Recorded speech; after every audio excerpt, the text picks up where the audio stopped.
ya acercándose la noche. Dice que José de Arimatea se arriesgó y fue a ver a Pilato y pidió el cuerpo de Jesús. José era miembro honorable del Concilio Supremo y esperaba la venida del reino de Dios. El verso 44 dice que Pilato no podía creer que Jesús ya había muerto. Pilato se quedó sorprendido, pero ya tan pronto murió Jesús. Así que llamó, y esto es importante que entiendan, hermanos, Pilato llamó al oficial romano y le preguntó si ya había muerto. Pilato quería estar seguro de que eso era cierto, que Jesús había muerto.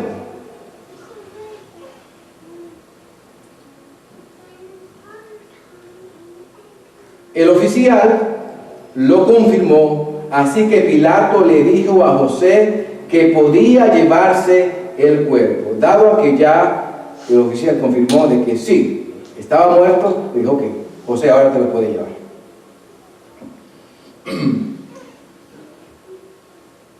Verso 46. José compró un largo lienzo de lino. Luego bajó el cuerpo de Jesús de la cruz, lo envolvió en un lienzo y lo colocó en una tumba que había sido tallada en la roca. Entonces era una tumba, era piedra y había un hueco y ahí era la tumba. Después hizo rodar una piedra en la entrada. Cada cosa de esto, hermanos, tiene su significado, pero aquí solamente quiero que se queden en la mente con que esa piedra fue rodada, tenían que rodarla, y hay una razón por qué se tuvo que rodar. Y la pusieron en la entrada. El verso 47 dice que María Magdalena y María, la madre de Jesús, vieron dónde ponían el cuerpo de Jesús. Y así concluye esta parte de Marcos. Ahora, en cuanto al día de la semana, hay por ahí un debate que se discute y no lo vamos a traer hoy, pero algunos piensan que fue el viernes, otros piensan que quizá fue el jueves, otros piensan que quizá fue que Cristo fue crucificado el miércoles, pero es un debate que realmente no vamos a traer aquí, pero solamente lo menciono porque sé que algunos quizás están preocupados por eso. Pero si hubiera sido tan importante, Dios nos hubiera dado detalles muy claros y específicos de cuándo fue, pero no es importante. Lo importante es que Cristo murió para redimir al hombre. Punto. Él tenía que morir para pagar el precio del pecado. Como Juan 3:36 nos afirma, dice que los que creen en Él, en el Hijo de Dios, tienen vida eterna. Los que no obedecen al Hijo nunca tendrán vida eterna, sino que permanecerán bajo la ira del juicio de Dios. Él murió, creemos en Él, tendremos vida eterna. No creemos en Él, no la tendremos. Pasamos entonces a el evento de la resurrección, que es lo que nos concierne hoy más. Marcos continúa, y en Marcos 16, del 1 al 8, vemos la resurrección de nuestro Señor Jesucristo, donde Él habla este hecho histórico. Marcos 16:1 dice que ya el sábado, al atardecer, cuando terminó el día de descanso, María Magdalena, Salomé y María, la madre de Santiago, fueron a comprar especies para el entierro. Eso era una costumbre. Cada vez que moría alguien, tenían que hacer ese ritual.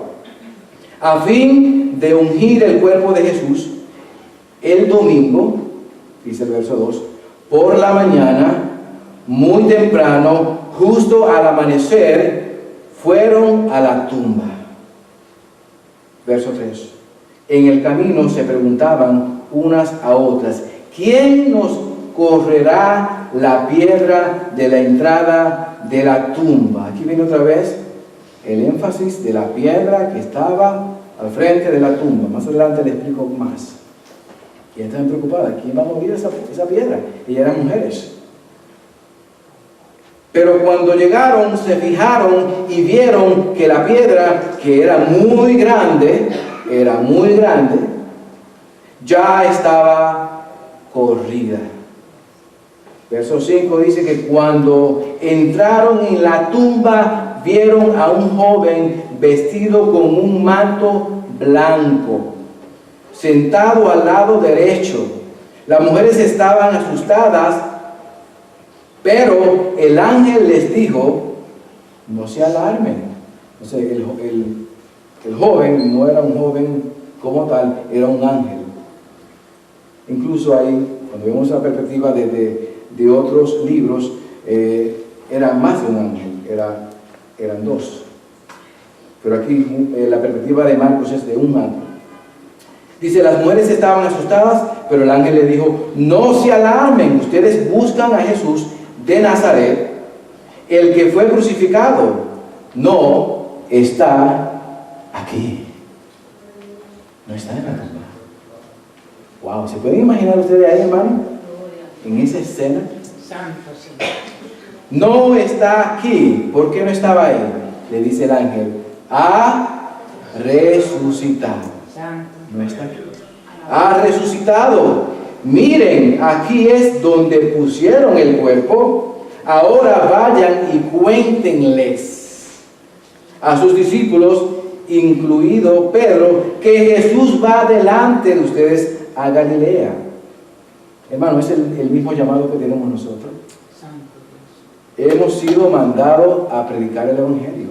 Amén. La muerte y resurrección de Cristo, para que esas personas vengan a Él y sean salvos. Ahora, continúa el ángel y dice que vaya y le cuente a los discípulos, a Pedro, que Jesús va delante de ustedes a Galilea, y dice el verso que allí lo verán, tal como les dijo antes de morir. El viernes hablábamos de profecías que se habían dado en el Antiguo Testamento y su cumplimiento en el Nuevo, de la muerte y de la resurrección de Cristo. Sobre todo mencionamos lo que es el Salmos 22 y Isaías 53, que se escribieron 700 años antes de que se cumplieran, y en Isaías 53, Isaías 53, 700 años antes de que se cumpliera la muerte y crucifixión de Cristo, y el Salmo 22, que había sido profetizado 1000 años antes que se cumplieran. La Biblia está repleta en el Antiguo Testamento de profecías de que esto iba a pasar, y da detalles de cómo iba a pasar. Allí lo verán, dice el ángel, tal como le dijo antes de morir. Las mujeres desconcertadas, no era para menos, hermano, no era para menos, huyeron temblando de la tumba y no dijeron nada a nadie porque estaban muy asustadas. Pónganse en el lugar de estas mujeres, tendría que ser tremendo esa situación. Ahora, la pregunta que nos tenemos que hacer era, porque la resurrección de Cristo siempre ha sido cuestionada, siempre, por los escépticos, y eso vamos a dar más detalle ahora. Ahora, comencemos entonces a poner en duda lo que habla aquí las Escrituras de lo que vieron las mujeres. Supuestamente vieron un ángel, y ese ángel le dijo que Cristo había resucitado. Pero ¿qué tal si eso no es cierto? ¿Qué tal si fue la imaginación de María y de la otra María? ¿Y qué tal si estaban emocionadas y vieron algo que no era cierto? ¿Sería cierto el mensaje de que Jesucristo había resucitado? En primer lugar, ¿sería cierto que vieron a ese ángel? En segundo lugar, ¿sería cierto que ese ángel o lo que sea le dieron ese mensaje de que había resucitado? ¿Sería cierto? ¿Con qué evidencias concretas contamos de que Jesucristo resucitó de los muertos? Porque si no creemos que Jesucristo resucitó, somos unos tontos. Todos los que estamos aquí somos tontos de creer y proclamar algo que nunca pasó, que es lo que habla precisamente 1 Corintios capítulo 15, Todo el capítulo es un relato específico, una defensa de Pablo en cuanto a este asunto de la resurrección. El capítulo más importante del Nuevo Testamento en relación con la resurrección es 1 Corintios capítulo 15. Se lo dejo para el estudio. Vamos a ver entonces las pruebas de la resurrección y las evidencias de la resurrección, y solamente veremos algunas en maneras muy superficiales porque esto es muy extenso. Debo aclarar que la Biblia nunca trata de probar la resurrección de Cristo. Nunca. Simplemente presenta la resurrección de Cristo, como también presenta la muerte de Cristo, como un hecho que ocurrió. No tiene que estar dándole defensa a nadie. Es un hecho, pasó. ¿Lo crees o no lo crees? Y hay evidencia contundente. Quisiera que... Hay libros como este, hay muchos que se han escrito. Conozco muchos autores que eran escépticos. Un ejemplo que le voy a dar es Josh McDowell, es uno entre muchos. Universitario, estudió en la universidad y él se dedicó a escribir y a investigar para hacerle ver al mundo entero de que la resurrección era una estupidez, que era falso, que eso es un cuento, que eso no puede ser así. Cuando comenzó a indagar, Josh McDowell y hay otros más, entre más indagaba, más evidencia encontraba. Más evidencia. Tal el cual, que ahora él es un defensor de la fe y ha escrito muchos libros sobre la evidencia de que Cristo resucitó. Y el primer libro que él estaba escribiendo para, ¿cómo se dice en español?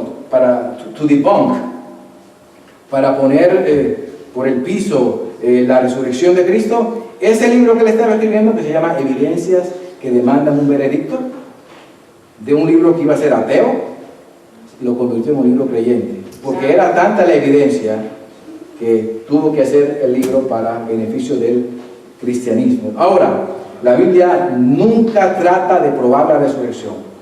Es cierta, es real. ¿La quieres ver que es cierta? Investigue y vas a ver.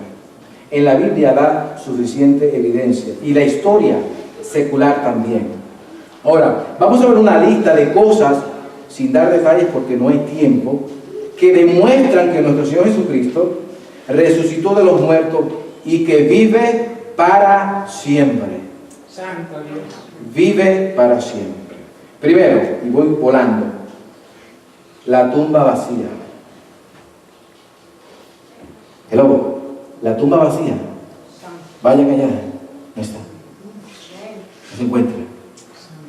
Se desapareció. Y lo que me causa a mí hasta cierta risa es que para que esa tumba estuviera vacía era muy difícil, porque la tumba se componía de una roca gigante, y le voy a dar algunos detalles que conseguí a última hora.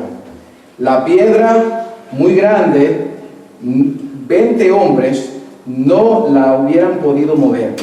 Era un peñasco, era muy pesada, y pesaba de 1,5 a 2 toneladas. Entonces Jesús no hubiera podido mover esa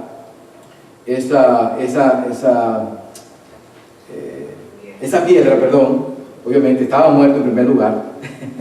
Segundo, ninguna persona de adentro o de afuera lo hubiera movido así de fácil, porque se necesitaban al menos más de 20 personas, porque pesaban aproximadamente 2 toneladas. Una guarda romana contaba de 4 a 16 hombres como fuerza de seguridad, armados como máquinas de, ya no veo aquí, de pelea. En otras palabras, no solamente la piedra era inmensa, por eso fue que las dos Marías estaban preocupadas: ¿quién va a mover esa peña? Pesa 2 toneladas, se requiere 20 hombres al menos. Encima de eso, está guardada. Y los que hicieron la propuesta para que se resguardara y se velara la tumba fueron los mismos fariseos y los religiosos, que fueron a donde Pilato y le dijeron: ¿sabe qué? Para que las cosas estén seguras, porque se había profetizado de que este tipo que iba a resucitar, y eso es que se van a robar el cuerpo. Pues ¿sabe qué? Encima de eso, ponte ahí unos soldados para que vigilen. ¿Vigilar qué? Porque ya estaba, la peña era grande, pesaba. Encima de eso tenía guardas y, como si fuera poco, la piedra, que pesaba unas 2 toneladas, que era como la puerta de la tumba, estaba sellada. Tenía que estar sellada por ley del gobierno. Eso quiere decir que pesaba mucho, tenía guardias y encima de eso estaba sellada. No se podía abrir. Los sellos, si un sello de esos se trataba de abrir uno nada más, era suficiente para que le costara la muerte a la persona que hizo tal daño. Y los romanos, y sobre todo los soldados, sabían eso y no lo iban a hacer.